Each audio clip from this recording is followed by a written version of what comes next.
네, 맨 처음 폭행 시비로 시작된 클럽 버닝썬 사건. 그 여파가 일파만파입니다. 수사 과정에서 경찰 유착 의혹이 드러나더니 마약 유통과 성접대를 넘어서 이제는 성관계 몰카 동영상 유포까지 의혹이 끊이질 않고 있습니다. 특히 가수 정준영 씨의 몰카 촬영과 단톡방 유포, 그리고 이들이 SNS에서 나눈 대화 내용 등이 논란이 되면서 정준영 씨가 경찰에 정식으로 입건이 됐는데요. 자세한 내용 김영주 변호사와 함께 짚어보도록 하겠습니다. 어서 오십시오. 안녕하세요. 네. 말씀드린 대로 이 버닝썬 사건의 나비 효과가 어디까지 갈지 모르겠습니다. 일단 오늘 저희가 주로 다뤄볼 내용은 이제 정준영 씨와 관련된 내용인데 성접대 의혹이 나온 카카오톡 채팅방에서 몰카 동영상을 유포를 했다 이런 내용이잖아요.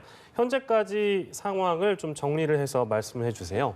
네, 말씀하신 것처럼 지금 빅뱅 멤버 승리 씨의 성접대 의혹을 수사하는 과정에서 이 정준영 씨가 승리 씨와 함께 있는 단체 카카오톡 채팅방에서 불법 촬영한 것으로 의심이 되는 이 영상물을 유포한 정황이 포착이 되어서 경찰 수사 중에 있는 상황입니다. 네, 지금 확인된 피해자만 10명이라고 하고요. 10명이요? 예, 그렇습니다. 그리고 정준영 씨가 이 카카오톡 대화방에서뿐만 아니라 다른 방에서도 이 영상이나 사진 등을 유포를 했다라는 내용이 밝혀지고 있어서 더욱 충격을 주고 있습니다. 일단은 문제가 된 대화방에서 이제 어떤 대화들이 오고 갔는지도 이제 보도로 나오기도 하고 그런 상황인데 아마 그 내용을 좀 보셨을 것 같아요. 네. 변호사로서 어떻게 보셨어요? 이게 재구성된 이미지로만 보도가 되고 있는 상황이고요. 제가 변호사로서 말씀을 드리자면 불법 행위를 한 것으로 굉장히 의심이 되는 상황이다라고 말씀을 드려야 할 것 같아요. 하지만 저도 이제 인간으로서 말씀을 드린다라고 하면 이 대화 내용이 정말 여성을 인간으로서가 아니라 성적 대상 혹은 객체화시켜서로만 보고 있죠.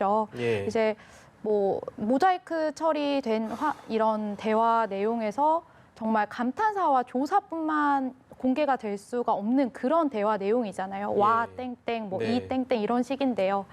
뿐만 아니라 무슨 본인이 어디에서 했다, 본인은 쓰레기다 이렇게 얘기하는 그런 내용도 있습니다. 그런 내용 등을 봤을 때 뭐 정말 말을 잇지 못하는 그런 대화 내용이지 않을까라고 말씀드릴 수밖에 없겠네요. 네, 뭐 일단 연예인이기 때문에 대중적인 인지도가 있는 인물이기도 하고 그리고 이제 그 카카오톡에 우리가 물론 이제 보도를 통해서 접해보는 내용은 언론이 재구성한 이미지일 뿐인데 뭐 저희가 원본을 볼 수는 없는 상황입니다만 그 내용만으로도 굉장히 충격적이라서 저도 말문이 좀 막히는데요. 근데 이게 뭐 자세하게 들여다보면 이 내용이 지금 당장 최근에 있었던 일이 아니고 2015년, 16년 때 있었던 일이라면서요. 그러니까 그때부터 지금까지 있었던 대화방을 더 우리가 조사를 해보다 보면 더 많은 내용들이 나올 수 있는 가능성이 높겠네요. 그렇게 보면. 네, 말씀하신 것처럼 지금 2015년부터 10개월 분량의 카카오톡 내용만 공개가 된 것에서 피해자가 지금 10명이다라고 이야기가 나오고 있는데요. 뭐 10개월에 10명이라고 하면 평균적으로만 생각을 해봐도 1개월당 1명의 피해자가 나왔다라고 생각해 볼 수 있습니다. 그렇다고 하면 전체 대화 내용을 공개했을 때 당연히 피해자의 수가 늘어날 것으로 충분히 예상이 되는 상황이고요. 또 그 대화 내용 안에서도 뭐 더 없냐, 뭐 찍어봐라, 막 이런 부추기는 대화 내용도 조금 공개가 된 것으로 보여요. 그런 게 있대요. 그렇다고 한다면 지금 이분들도 무슨 교사 쪽으로 처벌을 해야 되는 것이 아니냐. 그리고 받은 나머지 7명 분들도 다른 곳으로 유포한 정황을 찾아볼 수는 있지 않겠냐라고 해서 만약에 수사기관에서 이것을 좀 더 강하게 조사를 한다라고 하면 이 대화방에 참여하고 있는 사람들의 휴대폰도 이미 제출 요구를 해본달지 이런 쪽으로 수사에 진행을 해볼 수 있지 않을까라는 생각이 듭니다. 실제로 그 대화방 안에 있는 인물들이 뭐 어떻게 해봐라. 그걸 이제 흔히 교사 이런 표현을 쓰는데 교사한 그런 정황이 대화방에 지금 있었던 것으로 보도가 되고 있고 그러면 그분들은 조사를 당연히 해야 되겠네요. 그죠? 그렇죠. 사실은 뭐 이것도 재구성한 이미지이기 때문에 뭐 그렇습니다, 정확한 워딩이 밝혀진 것은 아니고 뭐 교사에 이르려면 대상을 특정을 해서 뭐 누구를? 언제 뭐 이런 상황이 있는데 한번 해보는 게 어떠냐 이런 식으로 좀 구체적으로 진행이 됐다라고 하면 제가 볼 때는 교사로도 충분히 기소가 되지 않을까라는 생각이 드는데요. 하지만 이제 정준영 씨의 이러한 습관을 알고 있어서 그냥 단순히 부추겼다라고 하면 이게 형사처벌에 이르기는 조금 어렵기는 할 것입니다. 교사 혐의 자체가 그러면 육하 원칙을 다 맞춰야 되는 거예요? 그건 아니잖아요. 그 정도는 아니어도 좀 더 구체성은 필요합니다. 주어 정도는 있어야 된다. 예를 들면 주어라고 특정하기는 좀 어렵지만 정준영 씨의 상황을 알고 너 뭐 어디 이번에 가는데 뭐 네네. 이렇게 해봐라라는 식으로 좀 구체적으로 지시를 했어야 한다는 것이죠. 알겠습니다. 예. 정준영 씨를 이제 이번 주 내로 이제 입건돼서 조사를 할 예정이니까 조사 상황을 좀 더 봐야겠습니다만 혐의가 사실로 밝혀진다고 했을 때 처벌의 범위라든지 또 그 대화방에 참여를 했다고 지금 이야기가 되고 있는 인원들은 그럴 때 어떤 처벌을 또 받게 될 가능성이 있는 건지 그 부분도 궁금하네요. 네, 정준영 씨는 성폭력 특별법에 따른 카메라 등 촬영 위반 혐의로 지금 조사를 받을 예정이고요. 해당 범죄는 지금 굉장히 법정이 높은 편입니다. 5년 이하의 징역 3천만 원 이하의 벌금인데요. 일단 몰래 촬영했다라고 하면 촬영한 행위 자체가 그 해당 법정형에 해당이 되고요. 그리고 유포한 행위도 또 다른 범죄 사실로 처벌이 가능한 행위입니다. 그리고 이제 본 사람이 처벌이 되느냐라는 부분인데요. 단순히 보기만 해서는 처벌은 어렵고요. 이제 뭐 이런 SNS라는 게 굉장히 전파가 빠르다는 특징이 있습니다. 받은 내용을 누군가에게 전달을 했다라고 하면은 이 대화방 안에 있는 인원분들도 이제 유포 행위에 대해서는 처벌의 가능성은 있습니다.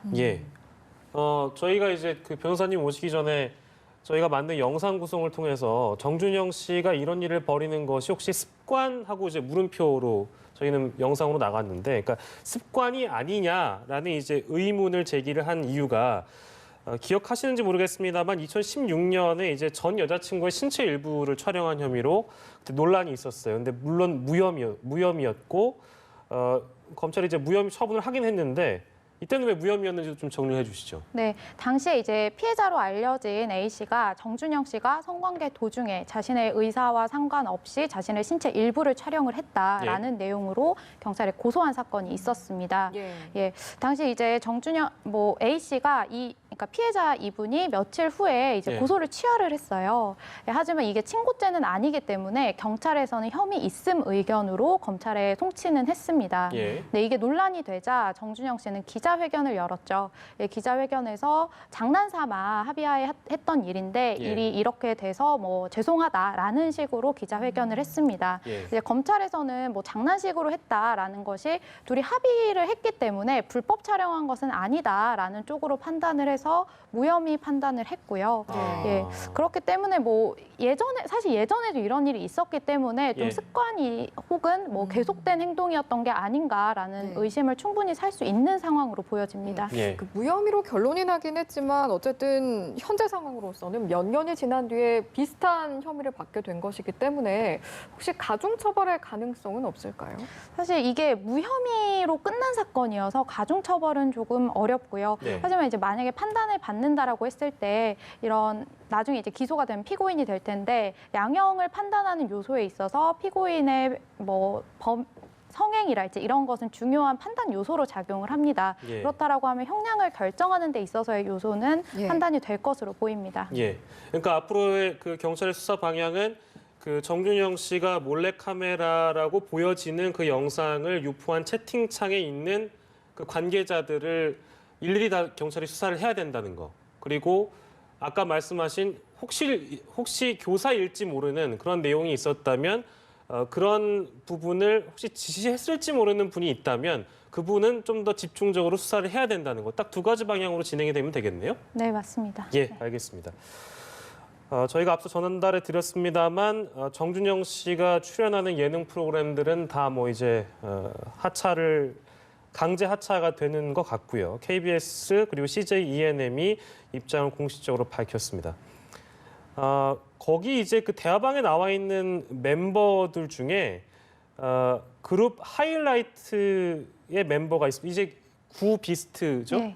지금 하이라이트로 부르고 있는데 용준영 씨의 소속사가 이제 애초에 용준영 씨로 이제 계속 거론이 되고 기사도 나는 모양이었나 봐요. 근데 이제 그게 용준영 씨가 아니다라고 하면서 법적 대응 방침도 밝혔다고 하네요. 네. 그러니까 정확하게는 그러면 제가 이 팩트는 좀 정리를 하고 싶은 게 그 대화방에 있는 일부 가수 중에 용준영 씨가 있는 건 맞다고 합니까? 이게 재구성된 이미지상에서 보면 그건 그렇대요. 예, 이미지상에서는 그렇습니다. 그래요. 그렇기 때문에 뭐 용준영 씨가 이 단체방에 포함이 되어 있었다라는 오해가 나온 것으로 알려졌는데요. 예. 용준영 씨는 자신의 뭐 인스타그램 등을 통해서 말을 하기로 자신이 이 단체방에 있지는 않았고 예. 다만 이 정준영 씨와 이야기를 한 사실은 있다고 합니다. 그런데 대화 내용상으로는 뭐 정 씨가 영상만 안 걸렸으면 하는 건데 뭐 이런 식으로 얘기를 하니까 용준영 씨가 그 여자한테 걸렸다고라고 반문하는 내용이 있었다고 하는데요. 예. 그렇기 때문에 뭐 적어도 용준영 씨가 친구인 정 씨의 이런 평소 습관에 대해서 알고 있었던 것이 아니냐라는 이야기는 해볼 수 있겠지만 예. 적어도 본인이 이 단체방에 들어가 있던 것은 아닌데 그러면 단체방에 들어가 있다라고 보도가 되는 것은 이제 허위 사실이기 때문에 그렇겠네요. 예, 이 부분에 있어서는 법적으로 책임을 오. 묻겠다라고 소속사 등 혹은 이제 자신의 SNS를 통해서 밝힌 것으로 알려졌습니다. 예, 알겠습니다. 사실 이번 사안 자체가 이제 버닝썬 사태로부터 비롯이 된 것이기 때문에 이제 정준영 씨 이야기는 여기까지 마무리를 좀 하고 네. 승리 씨 이야기로 넘어가 보도록 하겠습니다. 처음에는 카톡 내용이 조작이 됐다 이렇게 주장을 하다가 지금 돌연 은퇴를 선언을 했거든요. 이 네. 상황 어떻게 보셨어요? 정말 좀 책임을 회피하는 상황이지 않나라는 생각이 들고요. 예. 그리고 조작이다라고 주장을 했는데 지금 뭐 국민권익위원회와 경찰에서는 이게 조작이 아니다라고 이야기가 됐고 예. 뭐 아래는 압수수색까지 이루어진 상황입니다. 굉장히 승리 씨가 잘못을 한 것으로 충분히 개연성 있다라고 보여지는 상황에서 마치 뭐 국민 역적으로까지 몰리는 상황 아니라는 거죠. 약간 행간을 읽어보자면 예. 자신은 그런 일을 하지 않았다라는 취지로 보여지는데요. 이런 태도가 나중에 뭔가 재판을 받거나 할 때도 굉장히 좋지 않은 영향을 미칠 것으로 저는 보이고요. 예. 뭐 대부분의 경우 일단 시시비비가 가려지기 전에 무리를 일으킨 점에 대해서 굉장히 사과를 한다라는 뭐 공인으로서의 그런 태도가 좀 보편적인데 좀 성급하고 굉장히 좀 경솔하지 않았나라는 생각이 듭니다. 예. 그 청와대에는 청원까지 올라왔다고 합니다. 예를 들면 이런 상황에 군대를 가게 되는 것이 마치 도피를 벌이는 거 아니냐 이런 것을 막아달라라는 청원까지 올라왔다고 하는데 그런 점을 이제 우려하는 분들이 계셔서 저희가 이제 짚고 가는 부분인데요. 만약에 이제 경찰 피의자 신분으로 군대를 가게 되면 수사 주체가 달라지거나 혹은 실제로 경찰의 수사 동력이 떨어질 수 있는 건가 이런 의문이 들기도 하거든요. 그건 어떻게 봐야 될까요?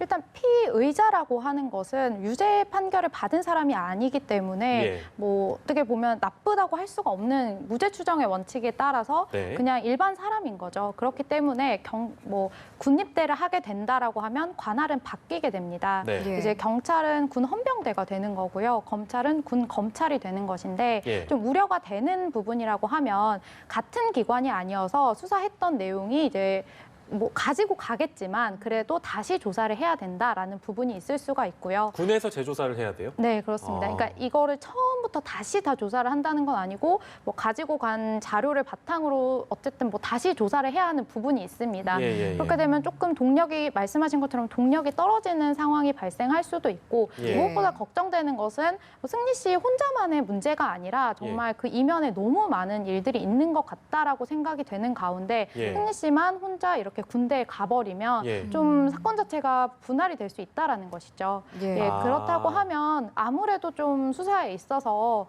우려가 되는 부분이 있어서 많은 분들이 도피성으로 뭐 군입대를 하는 것이 아니냐라고 예. 우려를 표하고 있는 부분으로 보이고요. 하지만 이제 이런 뭐 우려가 계속되자 경찰청장이 입장을 밝혔습니다. 예. 뭐 관할이 옮겨지는 건 맞지만 네. 과거에도 군대하고 뭐 협의를 해서 예. 중대한 사건의 경우 자신들이 수사 관할을 계속 유지를 했던 적이 있었기 때문에 예. 계속해서 자신들이 수사를 진행할 것이다라고 이야기를 한 바 있습니다. 알겠습니다. 어쨌든 지금 승리 씨는 피해자인 상태인 건데 사실 참고인이었다가 피해자로 전환이 지금 된 거거든요. 네. 이렇게 된 결정적인 증거가 확보가 된 상황이었을까요? 일단 이 카카오톡 내용이 밝혀졌을 때만 해도 참고인 신분이기는 했습니다. 그런데 아무래도 이게 그 조작이 아니라 실제 맞다라는 내용이 밝혀지고 나서 수사가 급물살을 탔는데요. 예. 지난 10일에 클럽 아레나를 압수수색을 했습니다. 이제 경찰 진술에 따르면 당시 압수수색을 통해서 성접대 정황이 담긴 자료를 일부 확인을 했다라고 하는데요. 좀 구체적으로 이게 무엇인지는 밝혀지지는 않았지만 이것을 바탕으로 신분이 바뀐 것이 아닌가라고 추측해 봅니다. 예. 아무튼 버닝썬 사건은 진짜 그 일파만파로 나비 효과가 대단하다는 생각이 드는데 이런 가운데에서 1년 넘게 미제 사건이 하나 있었습니다. 아레나 폭행 사건인데요. 이게 이제 그 다시 수사에 착수한 지 2주 만에 가해자를 붙잡았다고 하네요. 이 내용도 한번 다시 들여다볼까요? 네, 2017년 10월경에 있었던 사건이었습니다. 피해자로 알려진 분은 클럽 아레나에 갔다가 예. 보안 요원으로부터 폭행을 당했다라는 신고를 했는데 네. 이제 노년 파출소에서 출동을 했고 사건은 관할인 서울 강남경찰서로 옮겨졌습니다. 그런데 당시 실제 폭행을 행사한 사람이 누군지 알 수 없다, 특정을 할 수 없다라는 이유로 이 사건은 미제로 남았습니다. 네네네. 그런데 이 사건 지금 승리 씨를 비롯해서 버닝썬 사건이 계속되자 미제 사건 전담팀에서 재수사에 착수를 했는데요. 이제 CCTV와 목격자 진술을 토대로 예. 바로 피의자를 특정을 했다라고 합니다. 예, 그리고 이 특정된 피의자는 일부 사실에 대해서는 시인을 하고 있는 상황이고요. 네. 근데 이렇게 그 어떻게 보면 가해자를 다시 수사에 착수한 지 2주 만에 그 잡을 수 있었다는 거는 나름 명백한 증거나 정황이나 다 알고 있었기 때문에 저는 잡았을 거라는 생각은 들거든요. 네. 문제가 뭐였을까요? 그러니까 이거 맨 처음에 불거졌을 때만 하더라도 뭐 서로 책임을 미룬다든지 경찰서와 노년파출소가 책임을 미룬다든지 이런 정황들이 좀 보여서 그건 어떻게 우리가 바라봐야 될까요? 지금 일단 명확하게 얘기할 수 있는 것은 제대로 수사하지 않았다는 부분이죠.